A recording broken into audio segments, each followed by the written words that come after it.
Hello, hello, hello. Hi. Hi. Oh, it's very announcery of you. Michelle, now I see you're doing the swiping thing on your thing. I downloaded that. And then you deleted it? And I didn't delete it. I just don't use it. You know, it's Why not? Well, first of all, I don't have nails anymore. Yeah, but which you makes will it easy. soon enough. Well, I don't know if I'll ever go back to those nails. Seriously. Seriously, it was kind of traumatic. Actually. Oh my God, you're ridiculous. Your nails look beautiful. Well, they look beautiful now because I don't have the acrylics on, but last summer I had acrylics for 3 months. Yeah, and your nails have not been beat up by them. Well, they've just come back to life. It took. How did you exist? It took, you know this, it Yeah. took at least 2 months for them to be resuscitated. Yes. You know. You poor thing. I don't know how you got by. Well, you know, I do like to have my nails done and all that, but I just felt suffocated having the acrylics on. There are some people that can't do it because of claustrophobia, because if Yeah. they're thinking about one part of their body that can't get out. Exactly. Yeah, and I understand that. Yeah. I will never believe that or listen or hear that, but I understand that. But I still think that it brought your already flawless drag to the next level. It was fun. It was great because you know, we paint my nails before I go out on the stage, but I just keep them short. But having the nude nails, the illusion of nude acrylics the whole time, you know, we never, I don't think we painted them. We painted them a few times. Yeah, not a lot. Not a lot. But we a just few kept them times. nude. And it just made the hand, it made it so. It elongates. It feminizes. It Yes. does something. And it actually, in the way you behave, it changes the way you behave. It does. Yeah. You pointing everything. I love that. That was my favorite part. So now, on today's episode of the podcast, I want to talk about fashion. And I've said this many times before. I love fashion. I love the clothes. Hate the people, though. Yeah. Don't like the pretentiousness of the people. That's the problem. And I don't know why they have to go hand in hand. I don't know why there can't be humble people in fashion. There are some. There are. Well, we're going to meet one today. One of my most favorite people on the planet. Absolutely. We got Marc Jacobs on the show. He's going to come down a little bit and later. Sexy. Oh, Daddy, my goodness. God, do I love me some And Marc. smart. Yeah. Really conscious and smart. And Because he's a New Yorker. He's a New Yorker, but, you know, not all New Yorkers are smart like that. No, but he's got that real New York kind of sensibility, being raised in New York City. And you know what? I think he's someone who really pays attention. he does. You know, He does. and the details and all that, and knows his history. I got to say, you know, I recently saw the fall collection of Maison Margiela. Am I saying it right? You are. And of course, that's designed by John Galliano. And it was a very avant-garde show. But like, Galliano has always been avant-garde. it's avant-garde and weird, but I got to tell you, it was beautiful. Yeah. And as far off as he can go with like. Just make sure you're not a Jew. Well, You can appreciate no, it. he's not. You know that wasn't real. You know that was just alcohol. You know that. And I think everybody is actually, everybody judges people based on their appearance. Not to that sort of sick extent, but I think everybody's a freaking racist. I really do. I think that people, I don't know, maybe everybody has a touch of racism. You know, I think they say that in public, but in real life, everybody's a racist, you know. To a certain extent. Now, to the extent that happened to him, of course, John Galliano was caught on film, drunk, belligerent, really, saying some nasty things. I am able to forgive him because, A, he was drunk, and B, you know, that bitterness of the sensitive artist. It's a long. I talk about this. He paid the price. He's paid the price. He paid the price for sure. Have you been able to forgive him? Yeah, you know, I don't like people, like the whole thing with Katie Hopkins. I don't like people that do that stuff in general. Right. Of course, I mean, you're allowed to say whatever you want. I'm never going to hold. I mean, I was halfway kidding with the Galliano statement. But for me, I feel like there's no need for that to be even said. There's no need for that negativity to even be vocalized. Well, but you know, but of course, when you're drunk, when the person is in a blackout drunk, there are things that you do that you're not even aware of, and a lot of and that's why I've never experienced that, so I feel like drunk just amplifies your mood that you were before you got drunk. So you have way more experience with alcohol than I do. Yes. So I'm going to defer to you. I'm going to tell you, you know, first of all, inside a person's consciousness, there are two people. there is the sort of ego. It's like the devil on one shoulder and the angel on the other. Right. You know, and I think that once you are in a blackout, there are times you do not know what you have done, and that's quite possible. Like I said, I've never been there before, and I don't think you can be held responsible for what you do when you're inebriated. When you're inebriated, because you're not there. You know, I tell the story many times about, and this is an Eckhart Tolle story where he says, you know, the drunk who beats up his family and tears the house up and everybody's crying. The next morning, when he's sobered up and he's come to his senses, he says to them, I will never do this again. I will, and he's telling the truth. Mm-hmm. He's absolutely telling the truth in his conscious state. No, but that's not the person. That's not the person who did the damage last night. And Two different. I agree. People. So when you say to me, "Did you forgive? Can you forgive him?" I don't really care. It doesn't affect my life. Well, it does, because it was offensive, and the issue was that he had been filmed, I guess secretly filmed, or I don't know.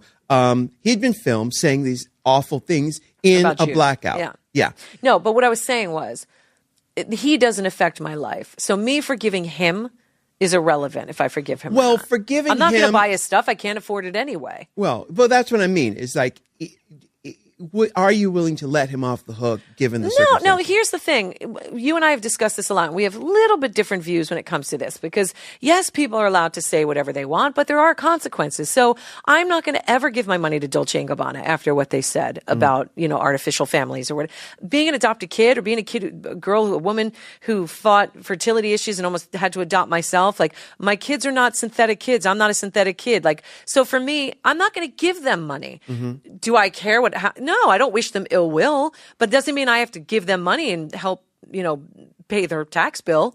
You know what I'm saying? Yeah. So yes, there's a certain aspect. People are totally freedom of speach, but I'm so sick of people hiding hate behind freedom of speech or behind freedom of religion. I don't like that. I think it's an excuse for not to be a true or good person. Right. So that's my only thing. Well, but we talked about this the other night at the premiere when we were talking about Good Times, and we were talking about how the two stars of the TV show, the sitcom, left the show because they felt the pressure of the NAACP or other black groups, which was that John Amos and Esther Rolle. They left the show. Esther Rolle came back, but John Amos left the show permanently because apparently. Did Florida ever find her neck? Ooh, she racist. You are a racist. That was not racism. That was neckism. What are you talking about, racism? She was a head on shoulders. Yes, I understand that. Bless Esther Rolle. Well, they left the show because they felt... sidebar, in Guess Who's Coming to Dinner? Oh, she is? She is. She's the maid. I did not know that. Amazing. How about that? Yeah, beautiful, too, actually. Well, on the show, there was a lot of pressure that the character JJ on Good Times did not represent what black groups felt was a positive thing. Well, I'll tell you why. Okay. Because... he's a... Is this kind of a nerd? This is a sitcom. Yeah. The characters are accelerated and amplified. Caricatures. Because they're caricatures. So people cross those lines with that thing. And the truth is, listen, for them to leave the show because they felt it was a bad depiction of young black men is wrong in that this is not... not reality. You don't go to a sitcom for your images of what should be. That's your parent. That's your parents. You're right. That. But also, that's not a sitcom. And that's correct. why I say for Dolce & Gabbana, I don't go to Dolce & Gabbana for parental planning. No. I go to them for shirts and suits and shoes. But I'm not going to give them my money. Well, that's what I'm saying is that I would give them my money. And you can. Because I don't care what they have to say about it. I only care about how they design their shoes. Yeah. I only care about going to Good Times for the laughs. I don't go there to train my children of how a black man should act. In my way of being who I am, I can't consciously feel good about doing that. I can't justify going. I hear you. Yeah. I hear you. But that's what's made beautiful about the world, Everybody can do their own thing. But listen, I have people who I won't support them. Exactly, Absolutely. I have people I won't support because at their core it's really, really, really ugly and nasty. Right. But there are exceptions when you really look closer at the situation.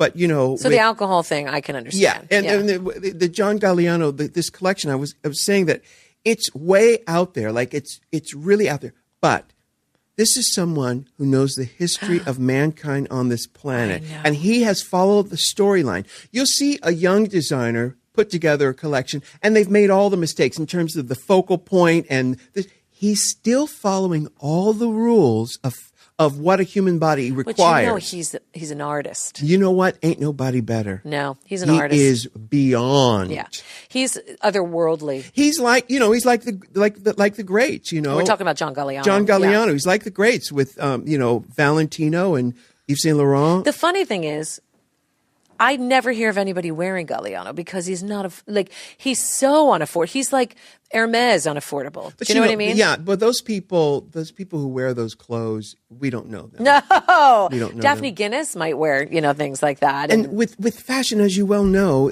you make the money on the t-shirts, the fragrance, and the sunglasses. Yes. So, and the bags.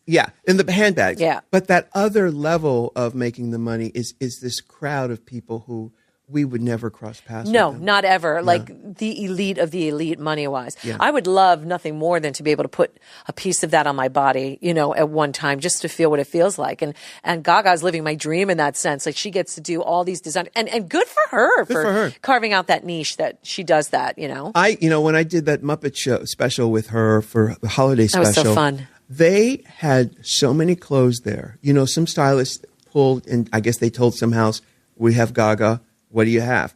They had That's all they need to do. And boxes, more than I've ever seen in my life. And I've been on a lot of shoots, more than I've ever seen. And actually, at one point, they had them all packed up. It was a room. It was like a room this size. Like you were moving a house. Filled with stuff. Like moving a house. Are you kidding me? No. And she didn't wear amazing. it. She didn't wear it. No, she chose. They just had it there. Yeah. Just in case. Yeah. I think that's awesome that she's created that for, herself, and she loves fashion the way she does. I was obsessed with fashion. Obsessed with fashion in the 90s, with the whole Elsa Clench thing. Right. Oh. I was so, I didn't miss. Loved her. I would not DVR, I would, record it on my VHS. Yeah. Like, I was really obsessed with fashion and really obsessed with supermodels, really obsessed with getting every glossy that there was, watching every single thing that there was, House of Style, all that whole era. That's when I became really obsessed with fashion. It's lately, I'm not as obsessed with it. Yeah, well, there was a big swing towards fashion back then. There were so many shows that did the sort of Elsa Clench type of thing. She was the first, obviously. And the best. But then there was the, the Fashion File, and they did all those shows because it was easy to do. It's a foot. You just put a set of camera at the end of a runway, and you got all this footage. Yeah. But there was a big swing, especially the supermodel explosion, that helped with the layperson's, fascination with fashion. Fascination with fashion. Ooh, that's a good album title. I think that's a great album title. Yes. Fascination with fashion. Yes. But Marc Jacobs his genius is the fact that he too, like John Galliano, knows the history of the world, and that's what it takes, because you don't really want to reinvent the wheel. You can tweak it. Tweak it. Yeah. You don't want to throw the whole baby out with the bathwater. Yeah. You have to know what the rules are before you then go and break them. And Marc Jacobs takes tons of risks too. Yeah. Which I love. But he also knows how to market. The marketing is brilliant. Yeah. I think he's such a great American story. Me too. Of just loving, and I've known him for many years. When I first hit it big, I met him, in the circuit doing the whole New York thing. The Gaiety circuit? I wish. The Falcon? Oh my God, I wish. So hot, isn't he? Yeah, he is. Yeah. He's gorgeous. Oh my God. So and sexy. he was always hot, and then he got unhot for a minute. Yeah. Well, I think that was a big substance period. Right. Yeah. And then he's actually even hotter now than he's ever been. Yeah. Remember that whole long hair period? Yeah. Oh, Hey, we're going to take a quick break. Okay. And then a little bit later, we're going to have Marc Jacobs. So you guys stay right where you are. Ooh, it's Squarespace time. Mm-hmm. I say it's always Squarespace time because if you want to network, if you want to find your tribe, you need a location for them to find you. Location. That's everything. That's everything. Now, making a website has never been easier. And that's because of Squarespace. They've simplified the whole process, which years ago, if you remember, was just so laborious. No, you had to pay somebody. You had to pay someone. Unless you went to school for it. Exactly. You know? Well, Squarespace has made it as simple as drag and drop, Love honey. it. Dragging and dropping over here. That's what we're doing on season 12. Hello. Dragging and dropping. Now, y'all, when you're ready to purchase a plan, get 10% off with the offer code RU. Ru, that's my name. That's squarespace.com, offer code RU. Hey, let's talk about Casper mattresses. You got to ask me twice. You slept on it last night. Yes, I did. Oh, my goodness. They're so fabulous. Listen, Casper is an online retailer of premium mattresses at a fraction of the price that you would pay in a department store. 100%. Mattresses are one of the most marked up item there is to get in a department store. The prices are exorbitant, but I will tell you this. One of my favorite hobbies is sleeping. Really? I love to. I'm an expert. Oh my goodness! You can ask me anything about sleeping, and I can tell you. I am so good at it. And Casper mattress has changed my life. Oh, I love hearing that. It is so good, Ru. It is so perfect with that kind of amalgamation of latex and memory foam. Yes. You don't have to worry about it like doing any divot. It's just so heavenly. I love that. You're hearing it here from someone who knows. I know. Listen, kids, you can get $50 toward any mattress purchase by going to Casper.com/Ru and using the offer code RU. That's right. Use that offer code, honey. RU. What you waiting for? Go to Casper.com/Ru and get started today. We are back with our fashion issue. Yes, I love a fashion for issue. your interactions. Remember, we all would wait for the Bible, the Vogue fashion yes. issue? Do you still, I bought an issue of Vogue for the dressing room. I never opened it. And I bought it because it was that girl, Lupina Popipo. Uh-huh. I can't, she's got the African name. I can't say it. Oh, Lupita Nyong'o. Yes. Yeah. Yeah. Gorgeous. Her. I had her on the cover, and I thought, they got a black girl on the cover. I'm going to buy this. And she's real black. And she's real black. That gorgeous, gorgeous skin. Love it. Love it. But I never opened it. It's still sitting there. I won't. And it's a shame because I would go through. Why is that? I don't know. Here's my method of going through magazines. I would buy a magazine. I'd buy them all. I would buy Vogue. I was never a Cosmopolitan fan. It was always too many, like, what to do in bed, what he likes in bed. Like, I wanted fashion.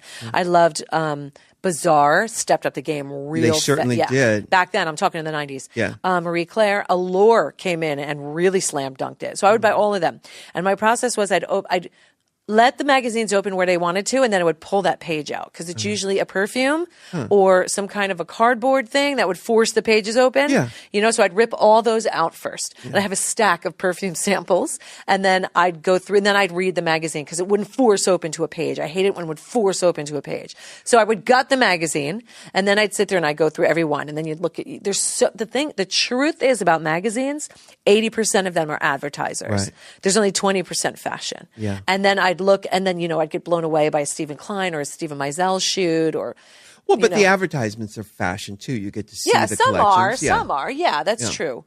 Like Chanel's always been that way. But, when you tear out the perfume ads, don't all the perfumes smell exactly the same? Well, that's it. Can you get the feeling of the fragrance from those? Some you could, because if they and they're smart now. Now some of them even have cardboard sprays that you could spray. Oh my goodness. Like they've come such a long way. I would put them on different parts of my body, and because perfume changes when you wear it. Yeah. And it smells different on me than it's going to smell on you. Right. So I'd smell it later, and I have bought some from the perfume ads in the magazines, but I will say this: they never quite smell the same as they did in the magazine because they have to put some kind of substance in it to make it thick so it lasts. Yeah. So it's never quite the same. But I have but whenever I've torn those things out, it smells just like the last whatever it five was that you just exactly. smelled. Yeah, you have to go there. It's so funny in Australia recently. I went into I got obsessed with this store called Discount Chemist Warehouse or something, where you went in there and there were green signs with prices slashed everywhere, which in reality they were just the same price. They just made you think they weren't. Right. So I go in there and there was a wall of perfumes, and I was like, I want to smell the David Beckham one, maybe for my husband. And she's like, I said, where's this sample? And she's like, oh, we don't have one. And I went, well, how do I smell the perfume? Yeah. And she went, oh, well, we're not a perfumer. And I went, turn around. She turned around and I go, do you see that wall of perfumes? She's like, yeah. I said, you're a perfumer. Yeah. How is one going to buy that? She goes, well, if you go down the street, they have samples. You can smell it and come back and buy it. Oh, because was it that much? It wasn't discount. You're saying it was discounted, but the point was, I mean, I don't know how much discounted it was, but they made you think it was discounted. The point is, there were hundreds of perfumes, not one to sample. How the hell do you buy a perfume without smelling it? Do they sell that one here? I don't know. David but Beckham. It seemed like it was cheaper there. There was tons. Every celebrity, everyone. Like, I didn't know Kim Kardashian had 4 fragrances. Really? And I don't think she does here. Right. But she did there. Well, it was funny because I remember during the Paris Hilton, takeover of the world, I went to the Philippines and I got to understand where she was making all that money in other places in the world. America's a very unique market for marketing. And the goal for everybody. Yeah. But it's in other countries. Like the Playboy brand is huge everywhere else but here. Nobody cares about it here. Nobody cares about it here. They did in the 80s. They did. Actually, it had a resurgence in the late 90s. Or was it early? It was early 90s. It was 92, 93 when Pamela. I'm talking clothing. Oh, no, the clothing line, yeah. And I even used to get Playboy lip gloss. Yep. Because growing up in New Jersey, it was huge. Because everybody, like I told you, in my Fiero, I had a disco ball hanging from my... of course you did. What's it called? Visor. And then in the middle of the rearview mirror, I had a Playboy air freshener and an Italian horn. Of course, an big Italian red horn. Italian horn. Wow. Yeah.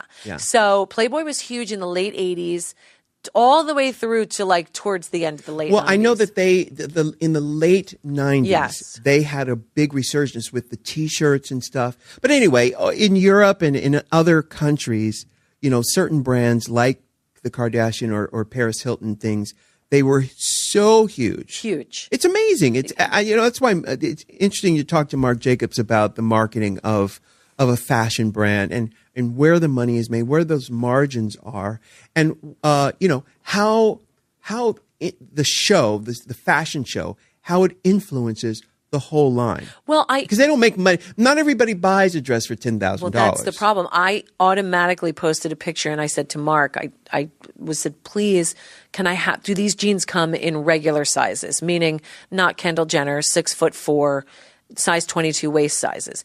And he said to me, I don't think these are being made. And they were the star booty, the stripes with a big star on the butt. Right. They were so beautiful. So you saw them in the show. I saw them in the show. Kendall Jenner was actually wearing them. I said, these come in normal people sizes. They're not going to be manufactured. Yeah, no. And that happens 9 times out of 10 with the fashion. Because the fashion show is there to sort of set forth an aesthetic. It is. It's to set forth an idea, a projected idea of where the company is. It's the face of the company, It's the face of the company. Yeah. But they're not. But that makes no sense to me because those jeans could sell for $400 and I can guarantee you right now they would sell out. And then there's money to be made when you mass produce them. If they sell for $400, let's say, which is probably low, considering Stella McCartney sells hers for like $1,100. So depending on what it is, I just think there's money being missed out on something like mass purchase like that. Well, my guess is that someone like an H&M or a Zara will see those jeans and do their version of those jeans. Your mouth to God's ears. One can only hope. Well, no, that's how it works. Yeah. And that's why they got to do it before that happens. But that's true. That is how it works. And what's amazing about Marc, what he does versus anybody else, because some people have used celebrities over the years, but Marc is smart by using the weird celebrities. Like he just had Milk, Our Girl Milk. He has Our Beth Girl Milk. Ditto. Yep.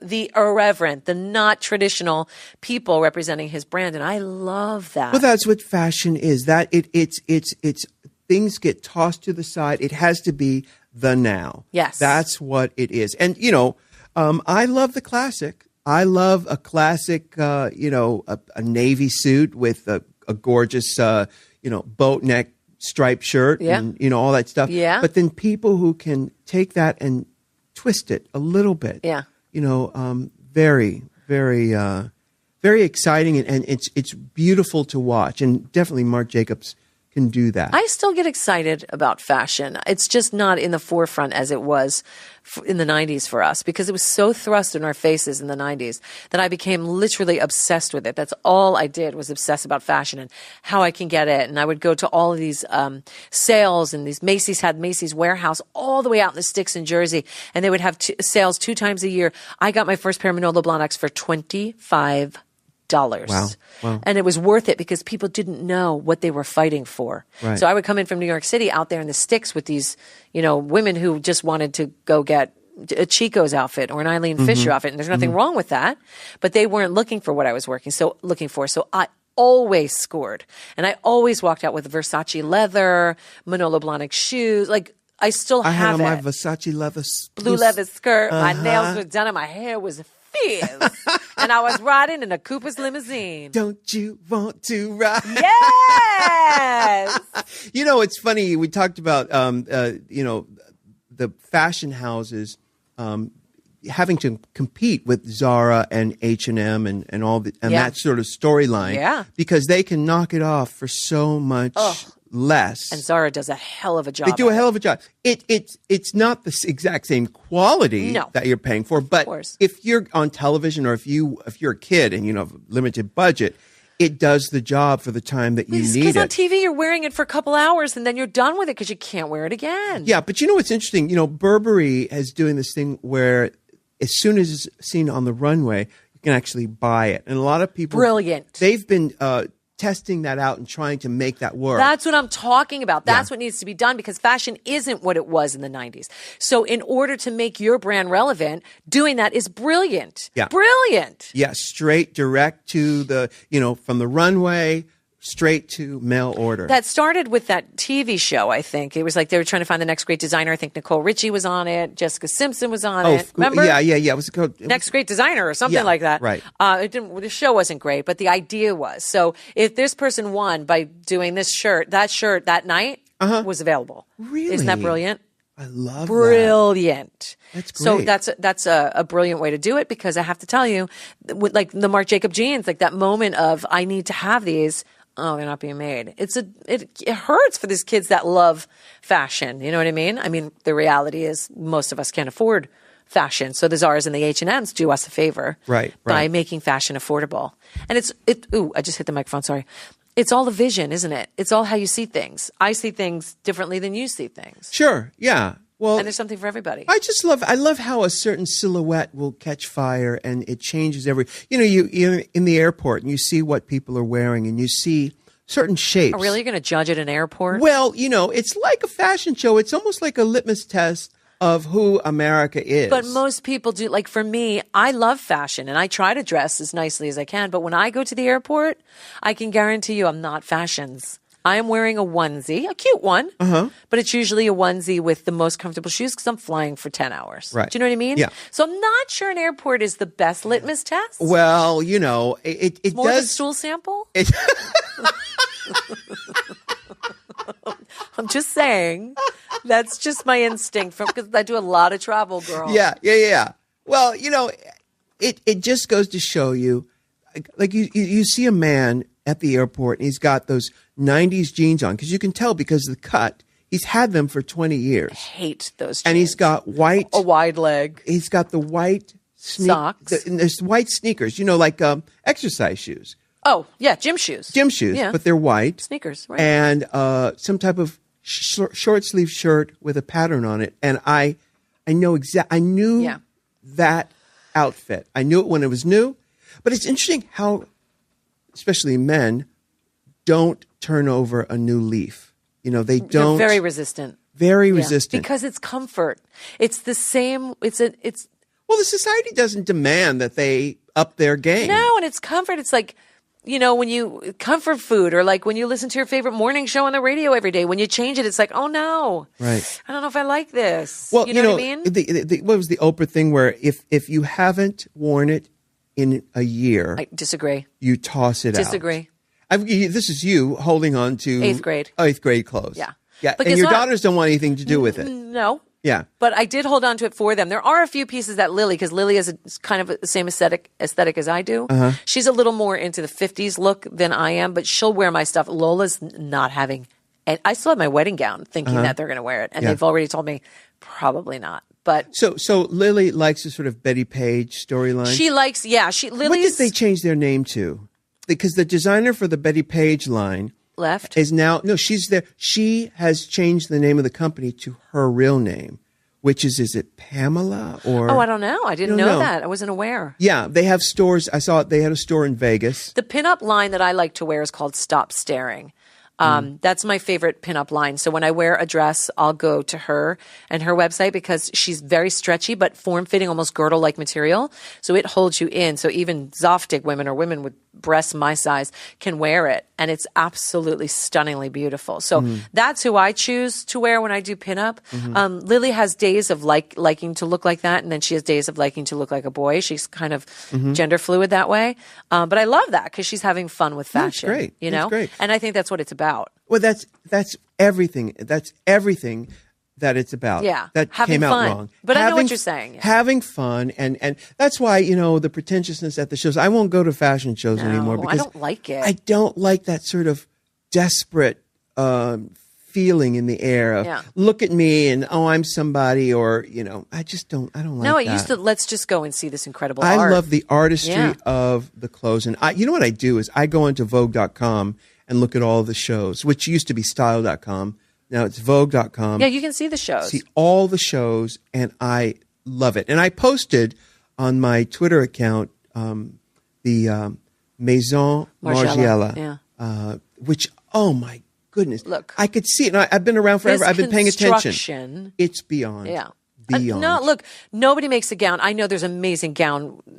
Look, over the years, there's been so many. Love Valentino. Reem Acra does some gorgeous gowns. There's been amazing gowners. Gowners, I'm calling them. But nobody constructs a gown like Galliano. Yeah. Honest to God. Yeah. His gowns are remarkable. Badgley Mishka does a great gown. Look at Vera Wang with her wedding gowns are gorgeous, but John Galliano's phenomenal. Agreed. Yeah, right. Hey, we're going to take a quick break. We'll be right back. Casper Mattresses is saving lives. And marriages. And bad backs. Because this mattress is just heaven. Yes. Heaven. You know firsthand. Well, it's my favorite thing in my house, apart from my children, I guess, and my husband. I've actually become recently obsessed with heated blankets. After a trip to the UK, I was like, why don't we use heated blankets? So I got this plush heated blanket, so I lay it on top of my Casper mattress. And then at night when it's chilly, I don't have to put the heat on. I just put my heated blanket on and get in there. And it's literally like I can't even get down fast enough to fall asleep. Before you fall asleep. Well, nothing beats a great night's sleep. A great night's sleep is everything. It helps you throughout the day. And that's what Casper's job is. They are here to help you get a great night's sleep. And for those who don't know, Casper is an amazing online retailer of premium mattresses at a fraction of the price. Yeah. Because obviously the mattress industry has forced consumers into paying these notoriously high markups. They really are. It's like one of those things when you think you have to buy a car, you have to do, and then you're like, I have to buy a mattress. You know that you have to save up forever. Not with Casper. That's right. And this is a mattress you're going to love and you're going to keep for a good long time. Yep. We've actually got a letter from somebody We do. This is from Angel Johnson, longtime fan of the podcast. Never miss an episode of that or Drag Race. You're an inspiration to me. Just wanted to send a quick message to you guys to thank you for recommending the Casper mattress. It's changed my life in a big way. I'm in a polyamorous triad relationship. I don't know what that is. Do I want to know? That means there's 3. Oh, okay. For the last 2.5 years, the 3 of us have squeezed into an old queen size mattress. Ooh. Are you insane? No, queen. No, queen is right. He says, oh my God, right? Well, not only does the Casper feel amazing and does the body right, but now we have space to actually spread out for a good night's sleep. I mean, I love my partners and I love to snuggle, but damn, a bitch needs her sleep. Being in a poly triad, you need space. And I would think you need sleep too. So that's from Angel. And congratulations to you and your beautiful relationship and your Casper mattress. Oh, that sounds really fun. And I'm glad they're getting some sleep. That's great. I don't know how they have time to sleep. It's like big love. That's right. Now, Casper mattresses are so great. They're so confident in the quality of their mattresses that they have a risk-free trial and return policy. You can try sleeping on a mattress for 100 days with free delivery and painless returns. Love it. That is 100% risk-free. What are you waiting for? I have no idea. You better go and get you a Casper mattress. Okay. You also get $50 toward any mattress purchase right now by visiting Casper.com/Rue. That's right. The offer code is my name, RU. Now, terms and conditions may apply. Go to Casper right now. Casper.com/Rue. Get started today. Yes, don't wait. We are back. Now, this is our fashion issue. We've got Marc Jacobs coming up in just a minute. But, I wanted to talk about the idea of being ready for fashion, because there's this pressure to look a certain way. I know you and I are both obsessed with plastic surgery and being, sort of coat hangers, which, it's not very easy to do. No, obviously. It's a lot easier for you, apparently. Well, you know what? When I'm filming Drag Race, I do bring my weight down. But after we film, I say, it's fun with food. Bring the grilled cheese. Bring me my grilled cheese. But I always wanna be, thin for the clothes. And sometimes I don't feel good about wearing the clothes if I've packed on some pounds. Oh, I understand. I'm with you. 100%. And then, of course, the face, you want to look young. We were talking about how obsessed we are with Dr. Dubrow, who we just love. And as you well know, I've witnessed a facelift in his operating room. I mean, listen, I love Dr. Dubrow, and it's time. It's time. It's time. You're saying it's time for you. It's time. Because you what are you doing to your skin now? Oh my God. So listen, I'm staving off the knife. I'm doing everything I can because I don't want to be that girl. I do want to be. What do you mean you don't want to be? I'm going to tell you. I do want to be taken seriously as an actor. I do want to be able to be realistic, and I don't want to be the rich white woman. You know what I mean? Like I want to be able to. Because if you have plastic surgery, you can't play the mom down the street. You just can't go back. You can't go back. And it's not. I'm not judging anybody. I love it. There's nothing to be said. I can't say enough great things about it. But once you cross that line. You can't. You close off certain jobs. Yes. Right. But looking at myself, I just see more and more things. So I'm trying to do whatever I can to not do it before I go, okay, it's time. So I bought myself a Tria laser, another product placement. We can go after them. Tria. Tria. I bought the original one. It's an at-home laser hair removal because I started doing my daughter Lily's armpits. She's hairy, and I'm not. Yeah. But I've gotten laser on my armpits before. That's the best thing in the world. Yeah. Best thing, right? Doesn't hurt. Oh, yeah, it hurts. It hurts. Have you ever had laser hair I've removal? had laser on my face before. It hurts. It does hurt. How many sessions did you have to do? Do you have for my armpits? I did 6, but I have some scragglers, so I feel like I bought the at-home laser. I think it's like $300 or $350. And this is nothing like a Tony home perm. No, nothing at all. It actually works, and you won't fry your hair out. But it takes longer because it's not that strength, but it hurts. It works. Right. So I do it once a week to Lily. You're supposed to do it once every other week. I do it once a week. She's do you have fine. to wear a mask when you do it? Now, that's for hair removal. Now, the one that I just bought is an anti-aging laser. Same company. Okay, now back up a minute. So I got 2 different lasers. You have 2 different lasers. Okay. So, but to do under the arms, do you have to wear a mask? No, that's just when they have the super strength at the doctor's office. You don't look direct. Don't look in the light, Carol. Don't look in the light. No, and just do what you got to do wherever you're doing it, on your legs, your groin, whatever. Between me down there. Between me down there. I do the armpits. Just don't look. Because it's concentrated on one little circle, it's not wide open like in a room. Right. And the face one, you're just doing this. You're going back and forth. You don't go up and down. You go back and forth. It hurts. It feels like pricks, like not that kind of prick, like prickles. And, you start out on 1, you go to 2. I went right to 3. I went balls to the wall. My gay that's older to me is like, you moms are no joke. You moms go ham. You go right to level 3. Because I was like, what's the point? So it's going to take away like the unevenness, the lines. And this is made by Tria also. Tria. It's amazing. It hurts so bad. Really? But it's worth every And are you minute. bruised up afterwards? No, you're red. You're red. I did it this morning, but look at my skin's not really red anymore. Yeah. Where did you do it? My whole face. Your whole face. And my neck. And when I have time, I do my décolletage as well. Like what my is chest. it supposed to do? Is it tighten? It only claims to get rid of fine lines because you can only get 1 patent at a time. But if you look at the pictures, it gets rid of spots, it gets rid of freckles, uneven skin tones, pores. The reason I bought it was pores. It gets rid of pores. Like it's amazing, but they can't claim to do all of that. Right. How did you find out about this company, this product? My gay at Planet Beauty, my gay Manny told me about it. I went in and he's like, "Oh, honey, you need to have this." And he he shows me pictures of how it works. The hair removal, I researched on my own and I came to the conclusion that I needed that. Right. And he was like, "Ooh, did you see the new laser that came in? It's anti-aging." And I feel like in the 2 weeks that I've been using it, my skin, I see a difference in my skin. Really? Lightening of the freckles, because I want to get rid of the freckles because my freckles don't look like freckles. They look like dirt. Oh, that's not true. No, you don't have good freckles like you have good freckles. My freckles are not good. And I've had them my whole life. And obviously when I go in the sun, they're 20 times worse. Right. But I don't go in the sun anymore. So I'm upset. I do it every I wonder day. who their competition is. I wonder who else is making this. Why did he say Tria? Because that's not the only company I think that it's does the only one right now that's doing that on that level. Tria. Yeah. I'm pretty sure that's it. Huh. So there's going to be more, no doubt, because it's pretty successful. The anti-aging laser is like $500, so it's a bit more expensive. They even sell them at Sephora.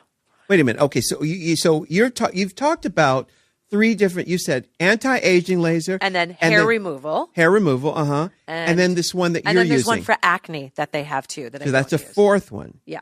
No, And it's the what's third one. Okay, so the one that you used today is the Anti-aging. and you said that was 300. That one's 500. Okay. You bought it for 500.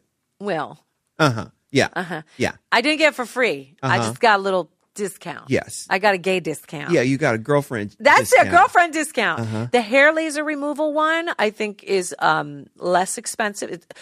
That one is $450, and then there's a laser precision. Like they have two versions of it. One that's not as big, one that's a smaller Right. head. How and that long- one's $300. How long did it take you this morning to do your whole face? It's because I'm on level 3. Yeah. It's a minute and a half each quadrant. Oh, see, that sounds Okay, like I'm going to math. do it. I'm going to do it right now. Okay. So that would be 6 minutes for my whole face. 6 minutes, Michelle, you're on. 6 minutes, Michelle, your fee is. And how's Dougie Fresh feel about this? He was very upset that I stole his song. Yeah, I bet you feel Dougie Fresh after the treatment. I look Dougie Fresh. Yeah. Look. Okay, so wait a minute.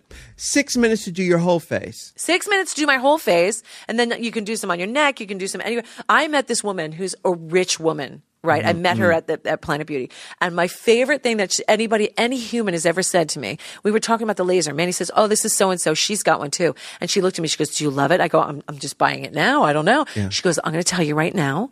I started doing it 2 weeks ago. I now do my entire body." This woman must have weighed 89 pounds.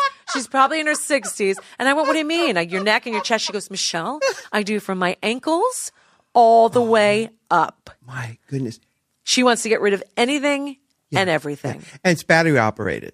It's charge, it's reach. It's not batteries, it's plug. Right. But I'll tell you what, the one for the anti-aging doesn't last as long on a charge as the one for the hair removal. That one lasts forever. This one, you get 3 goes and you have to recharge it. Okay, so we're talking about a hair removal. We're talking about an anti-aging. And we're they talking also about make one for acne. I see. Yeah. Right. But you can get them at Sephora. But I have to tell you, I feel that it's working. I do. Right. There's a tightening aspect of it. Right.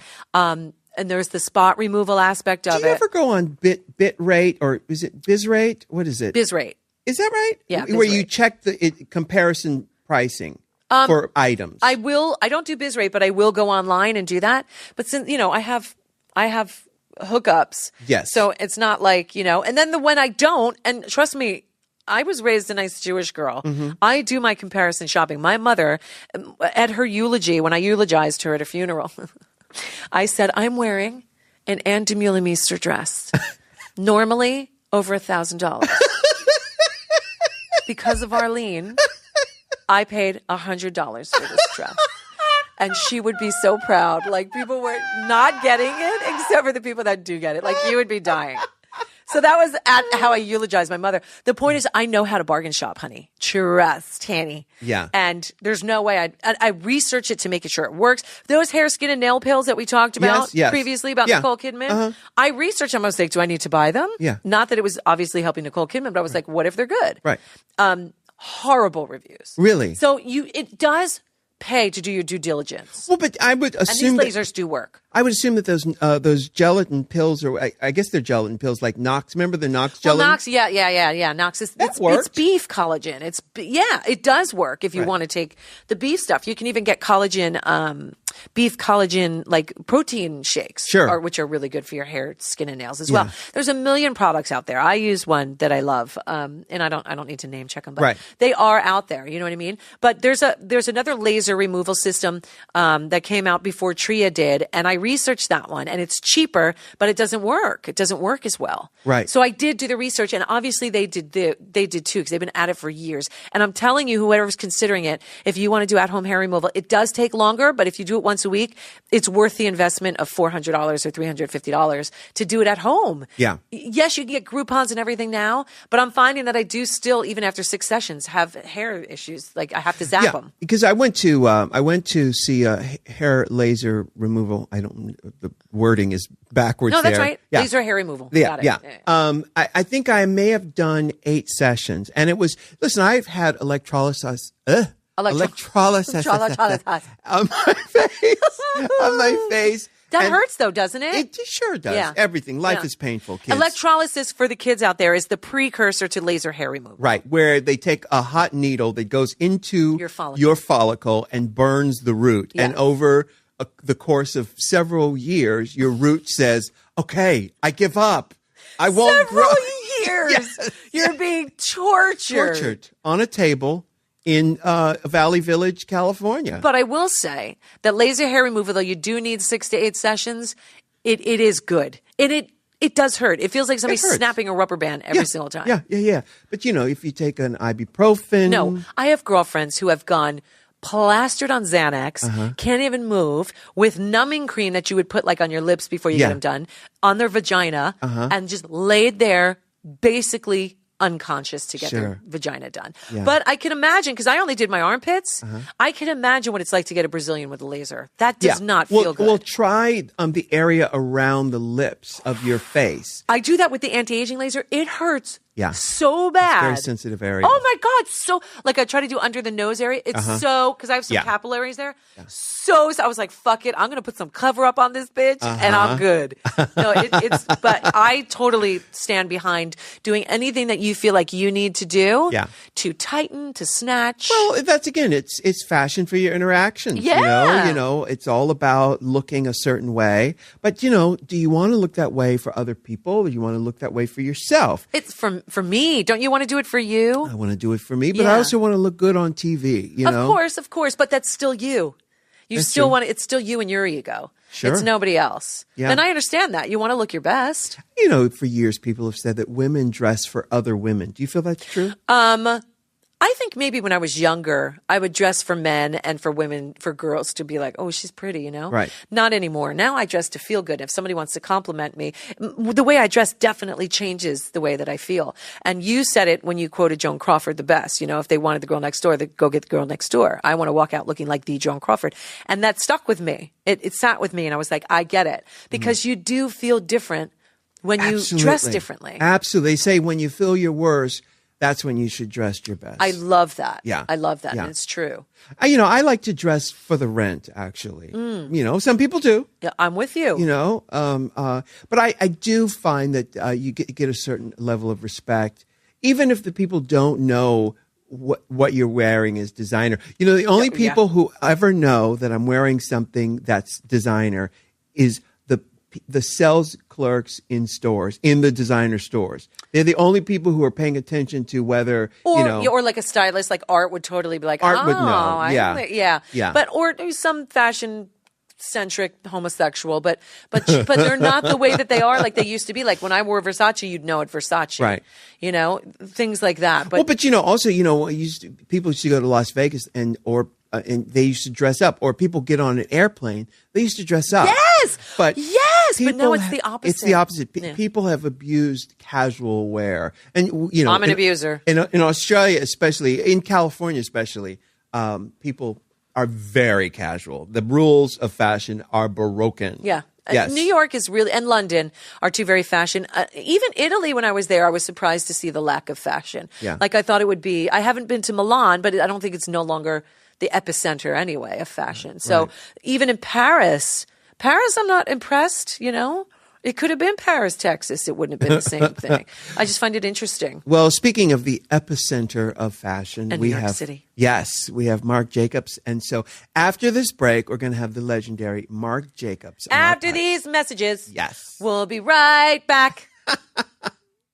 Wow, you know, one of the great things about being associated with Squarespace is seeing all the emails that all of our listeners create with using Squarespace. The gorgeous websites. It says so much about who is attracted to us and the kind of people. It's brilliant. They're all the people I would hang out with. Yes, Yeah. I love them. And they send these emails to RuPaulPodcast@gmail.com.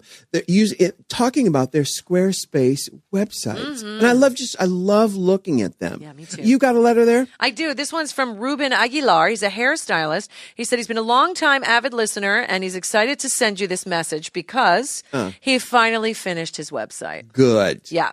The site is called Ruby Dooz, RubyDooz.com, and it features hair by Ruben Aguilar, his hair studio, and some of the work that he's done lately. He wanted to build a site, but just kept putting it off until about the third or fourth time that we mentioned Squarespace, which, of course, sometimes you need to ease things. Sure. Yeah. Sometimes. So he went to the site, loved the templates, signed up that night. He is so happy with his website after going back and forth and changed his font, and he figured out exactly what he wanted.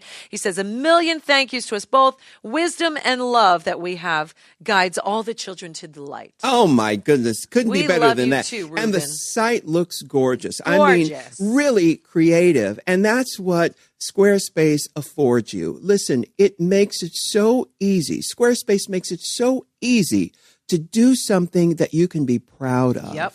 Now, when you're blown away and ready to confirm a plan, use the offer code RU to get 10% off. Wow, that is a great deal, and you'll be doing yourself a favor here. Listen, Squarespace, y'all keep doing what you're doing because you are right on time.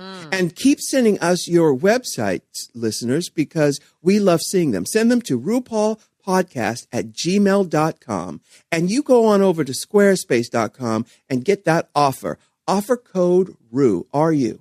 We have our special guest here. Oh, my goodness. Aren't we lucky, Michelle? Legendary. Legendary. Who's lucky? Marc Jacobs. Oh, my is God. Stop. Mike, you know, I remember it was either Vanity Fair or Vogue where you're in the bed in the sheets and stuff. Vanity Fair. Vanity Fair. And it was saying, okay, this is the one who you need to keep your eye out on. Oh. And there were others in that article who didn't do as well as you did. You know, Yeah, well, there are always, There's ones always. that rise. Yes, yes. Luckily, I never had a problem in that department so far. and here you are. You are a fashion mogul. Is this what you set out to do? Well, yeah, I never wanted to do anything else. I mean, since I was a little boy, I loved to shop for back to school clothes. I was excelled in home economics, sewed my own jumpsuits and covered them with patches. And At what age? 9. I made little outfits for myself. I remember going to the Puerto Rican Day Parade with my grandmother in Central Park, and I'd made my boiler suit. I'd made my boiler suit and covered it in gas station patches and stuff like that. Because that's how my babysitter's boyfriends dressed or something at the time. I love it. Where did you get the eye for fashion? Of your mother, your father? No, I think it was my grandmother, really. I mean, my grandmother raised me, and my mother had some crazy-ass taste in clothes, much to my father's dismay. I mean, she looked like Jane Fonda in Clute. Oh, that's hot. Yes. Which was hot, yeah, but It's actually, you're kind of wearing something like... but it's more Liza, I think. Right, yeah.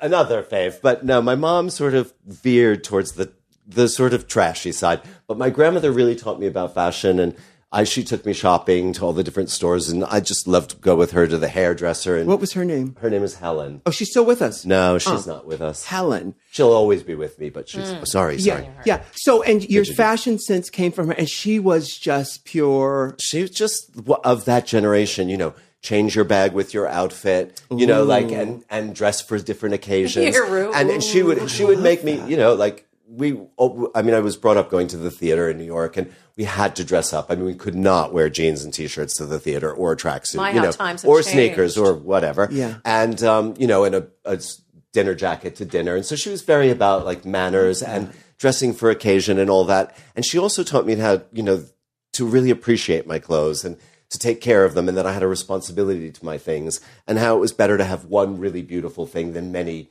not so beautiful things. And I think, I learned to hang my clothes up. I fold my dirty laundry before I put it in the hamper. Are you OCD? I'm a little OCD, yeah.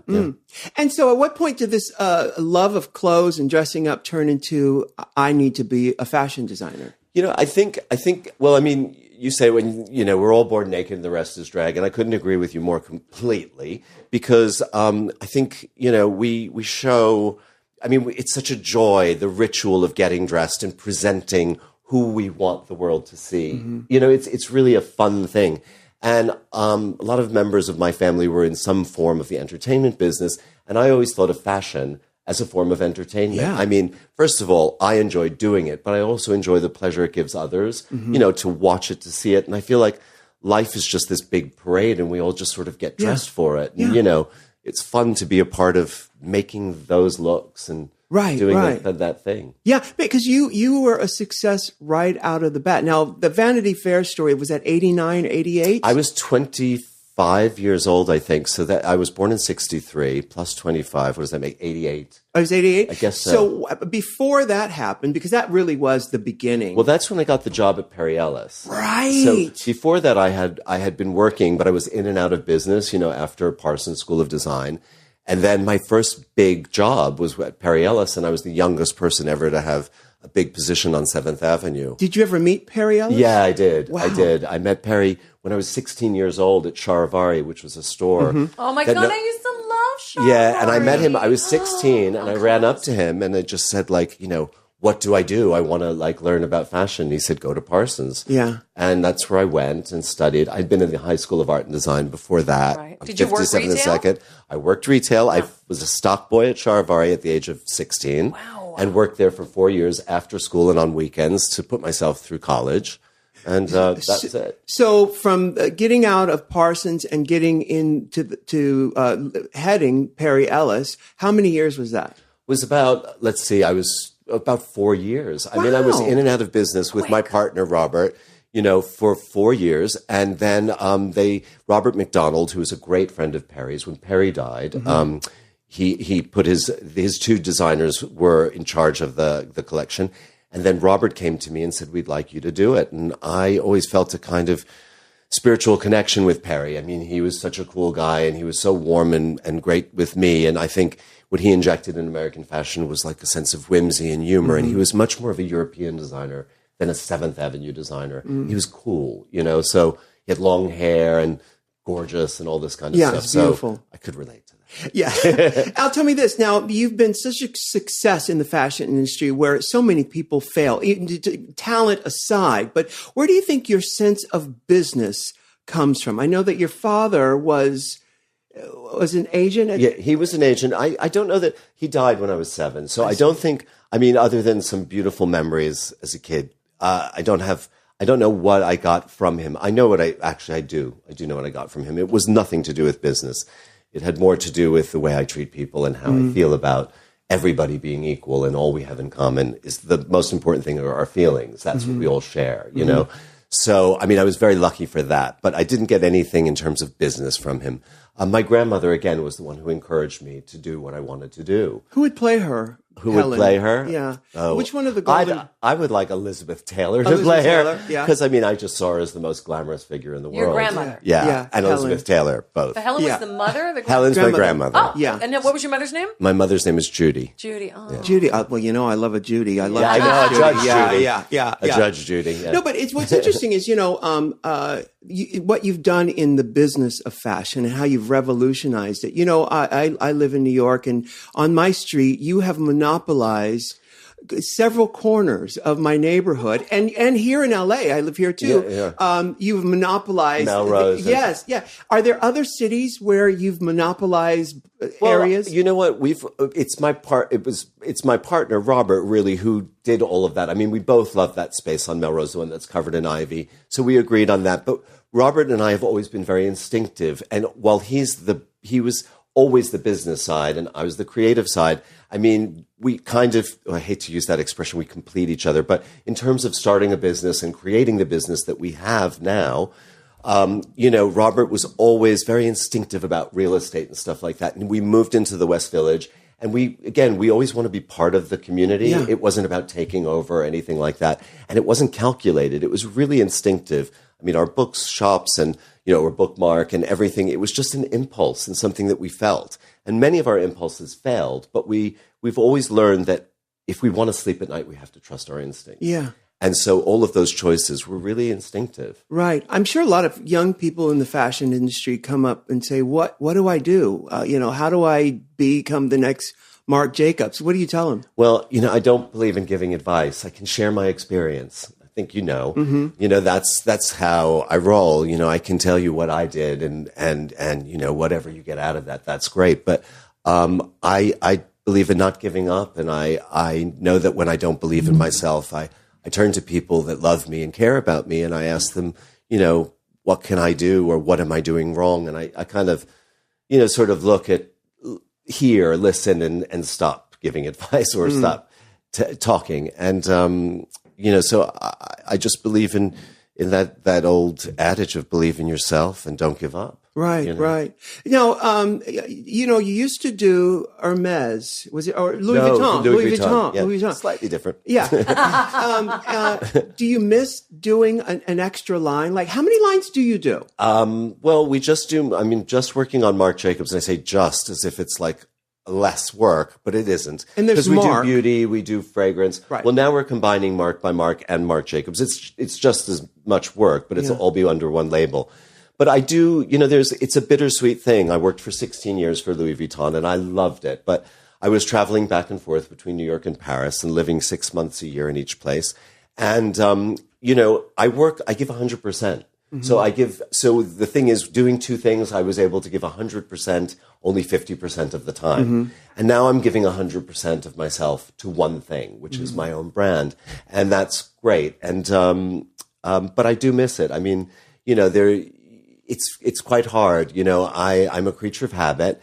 And the fashion schedule is so specific, that I kind of was on autopilot. I would be used to finishing one show in New York, getting on a plane the next day, and starting, the intense no sleep 2 weeks before the Paris show, and then the Paris show. And sort of there's, I've learned that I miss things when they're gone, Right. So I feel that absence, Yeah. And when I'm in Paris, when I'm there at that time of year, like during Paris Fashion Week, I really feel like, part of me is missing because I was part of it for so long. Yeah, yeah. Well, the fashion industry loves you. Women who buy your clothes, men who buy your clothes, they love you. What is the secret? What is this? What is that about? Do you have any loyal. ideas?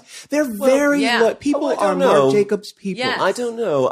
I mean, I think, I hope that I'm realistic about this. I think, there'll always be new performers who catch our eye. There'll always be new designers who catch our eye. So there's the excitement of someone new, bringing something new. And then there's also that kind of loyalty that you have for someone because you have a kind of primitive connection to somebody who says something that you relate to. So they'll always have that sort of warm place in their heart, because you speak their language. But then there's always the excitement of the new and the person who brings that new, and I'm the same as everybody else in that respect. I feel when I hear certain references to certain people, I love it. And then I also want to see somebody I've never seen before saying something I've never heard before. You know? Well, speaking about new, I'm in love with Marc's Cosmetics. So I went and bought the mascara they carry at Sephora. Yes. I went and bought the mascara. But on my own, not knowing Marc, obviously not knowing. And now you won't have to buy it. I'm telling Rue because she loves a mascara too. Yeah. It is so rich and so creamy and delicious and not dry. It's wet. And I used it and I was like, this is amazing. Is there a full line? There's Oh yeah, line. yeah, and it's doing so well, and it's a because pleasure. it's good product. It's really good product, and you know what? We started from zero, a blank page, like it never existed before, and it's been the most rewarding and exciting project I've worked on for a long, long time. And thank packaging, God. too. Yeah, well, I worked on every aspect from the packaging, and I have a great team that work on it with me. Yeah. So they really bring it in terms of the ingredients, the, omega infused formulas, the coconut water. No, I mean, they looked at my lifestyle. We talked about what would Marc Jacobs beauty mean? And, I have crazy ideas for mascara, nail polishes. I talk to them. They go to the places and they sort of work on the formulas. There's a nail polish we've been working on for a year that's finally going to be ready.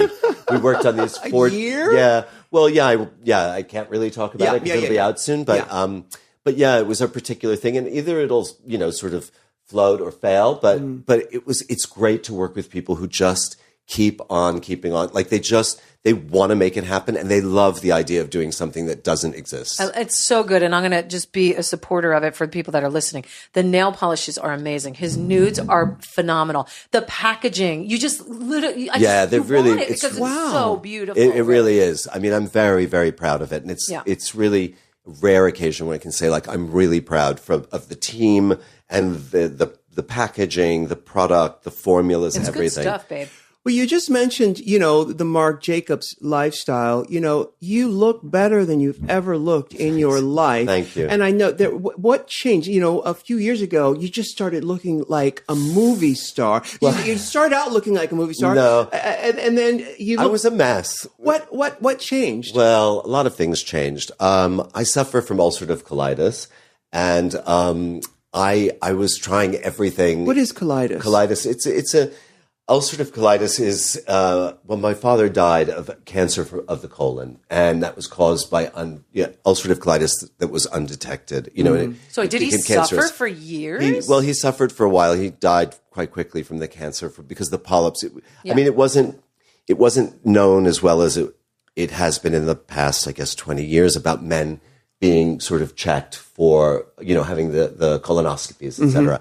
And so I suffer from it as well. But luckily, I've kept up with the colonoscopies. Anyway, there was a point where I was suffering so badly, and they wanted to remove part of my intestine. And a friend of mine, a very good friend, said, don't do the surgery. Don't do the surgery. Why don't you see a nutritionist?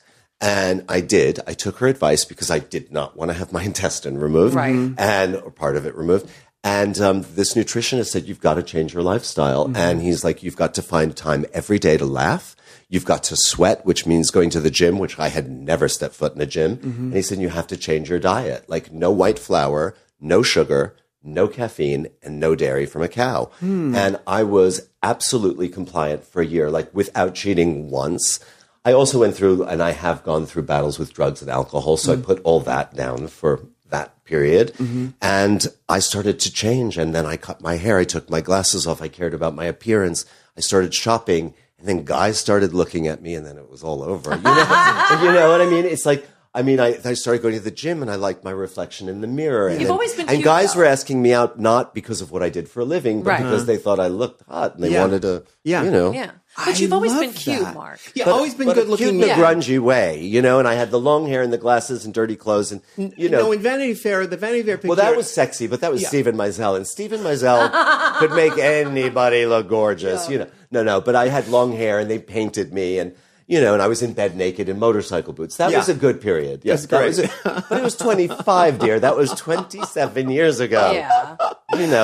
So a complete changeover. Talk about transformation. Yeah. It's amazing. And do you feel better than ever? I do. On some days it's not about how you look, and then other days it certainly helps. There are days where I just sort of feel, I feel like I've just come a long way. And sometimes people say, oh, we love the way you used to look. And some people say, oh, you look so much better now. And I think, when I get too involved in that whole outside thing, I just say, yeah, you know what? I feel good. I look better because I feel better. Yeah. And I am better because I feel better and look better. It's like all tied together. Right. It's not one or the other, because I can put it on but feel like shit inside, and then it's just an act. We're looking good, feeling gorgeous. Well, what's so interesting about this whole thing, Michelle, is how you listen to your body, and the universe gives you stage direction and says, listen, there's something happening, adjust it.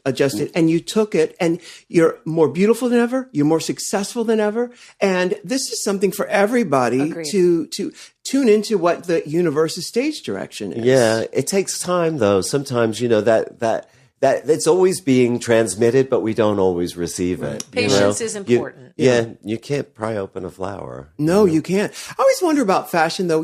I've been following fashion magazines since I was a kid, and I always loved it.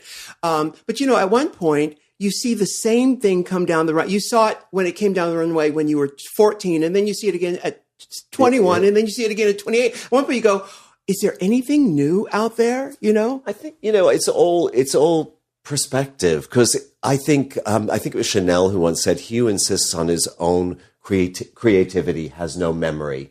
Everything came from somewhere, but it's how we put it together. And, like with music, when you look at like hip hop, for instance, the sampling, or you look at art and how like appropriation, it's people using materials that are out there, but by putting them together in a different way, they create a new song or a new piece of art or a new fashion. I mean, I watch your show regularly. I've seen everything.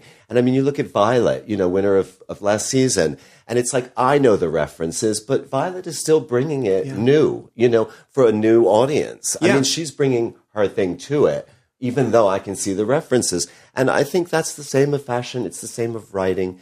Again, I really love that Chanel adage. Yeah. Well, in marketing 101 is somebody turns 18 every day. Yep. Yeah. So they've never seen bell bottoms before, right. So, they want to buy things. Just before we take our break, there's one thing I always get great inspiration from you and how brilliant you are as a fashion entrepreneur, designer. But, some of the marketing choices, like in my neighborhood, there's a lot of tourists and down around, West Village, Bleecker and stuff. And there's a shop for everyone who wants to visit that area. You have a shop for everyone to buy some at every price point. Yeah. Now, is that you or is that your partner? It's both of us. I mean, I always say I love high-low. I mean, I love a pair of sneakers with a sequin couture jacket. Mm-hmm. That's me. That's the way I roll. I don't know if it's a reverse snobism. It's not a reverse snobism. I just love the high and low. Unexpected. It's the contrast. There's my favorite vision always like in 80s New York or in late 70s New York. There's a girl all dressed up sitting on a curb eating French fries from McDonald's. Mm-hmm. There's just something about like the decadence, the indulgence. And it's the celebration of the beauty in everything, from the banal to the, extraordinary. And it's the mix of those two that I think creates such a beautiful, like, irony, perversity, tension, and dynamic. Yes. It's funny you mentioned that girl all dressed up eating McDonald's French fries, because I know that you designed for that girl. You have, in fact, when I think of the early Marc Jacobs, that girl is the Marc Jacobs customer. But that's what I'd like to think. It's that sort of the art of living kind of thing. And it's sort of like there is no wrong. It's all right. And it's all good. It's like you just and again, it's just, beauty is truly in the eye of the beholder. And whatever your experience is, and the mix of those experiences is what's really, the most gorgeous thing of all. I love it. Thank you so much, Marc Jacobs. You are just brilliant. And I cannot wait for the next thing that you do. You're so inspirational. And I'm so happy you're a fan of our show. Oh, my God. A bigger fan than me, I don't think you'll find. Well, you probably find many matches, but... Yeah, no, I'm a huge fan. And now he'll listen to the podcast. Yes, now I will listen to the podcast. Now I'll listen to the podcast. Absolutely. Well, thank you. We love you. And I love you too. Can't wait and to see I love what's what you've done for all these kids and everybody. I mean, it's truly, as I said to Michelle, I truly laugh out loud. I cry out loud, and I'm proud out loud. It's just such a beautiful thing. Thank you. Thank you. Yeah. Thank you. Can I get an amen? Can I get an amen? You can't love yourself, how in the hell you gonna love somebody else? Can I get an amen? And don't forget to subscribe on iTunes. If you can't love yourself, how in the hell you gonna love somebody else? Amen.